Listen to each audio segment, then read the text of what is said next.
આપ સર્વને નમસ્કાર। આ વિડીયોમાં અમે 99 એકર્સ એપ્લિકેશનથી તમારી પ્રોપર્ટીની લિસ્ટિંગને સેલ્ફ વેરિફિકેશન કઈ રીતે કરીશું એ શીખવાડીશું। તો ચાલો શરૂ કરીએ। શરૂ કરવા માટે તમારે 99 એકર્સ મોબાઈલ એપ્લિકેશનમાં લોગિન કરો। હવે પછી ડાબી બાજુ ઉપર ખૂણામાં 3 આડી લાઇન પર ક્લિક કરો। પછી બ્રોકર પ્રોફાઇલમાંથી મેનેજ એડિટ લિસ્ટિંગના ઓપ્શન પર ક્લિક કરો। ત્યારબાદ એક્ટિવ લિસ્ટિંગમાંથી તમારે જે લિસ્ટિંગને વેરીફાઈ કરવી છે તે ડિટેલ્સની નીચે તમને વેરીફાઈ નાવનો ઓપ્શન મળી જશે।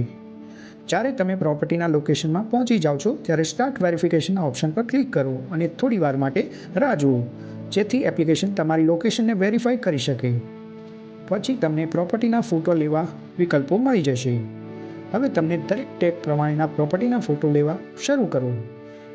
સુઝાવ છે કે ફોનને આડો રાખીને 0.5 લેન્સનો ઉપયોગ કરો, જેથી તમારા ફોટાને વાઇડ કવરેજ મળી શકે। જ્યારે તમે ફોટાની ક્વોલિટીથી સંતુષ્ટ થાવ છો ત્યારે યુઝ ફોટો પર ક્લિક કરીને ફોટાને સબમિટ કરો અને બાકીના કમરાઓના ફોટાની ડિટેલ્સ પ્રમાણેના ફોટાઓ લઈને રાખો। પ્રોપર્ટીના બધા ફોટા લીધા પછી તેને સબમિટ કરો અને સેલ્ફ વેરિફિકેશન પ્રક્રિયાને પૂર્ણ કરો। અહીંથી તમારી પ્રોપર્ટીનું સફળતાપૂર્વક વેરિફિકેશન થઈ ગઈ છે। હવે બસ આરામ કરો અને અમારી ટીમની તરફથી વેરિફિકેશન ટેપ આપવા માટે રાહ જુઓ, જેથી તમે વેરિફિકેશન લિસ્ટિંગના લાભો લેવા શરૂ કરી શકો।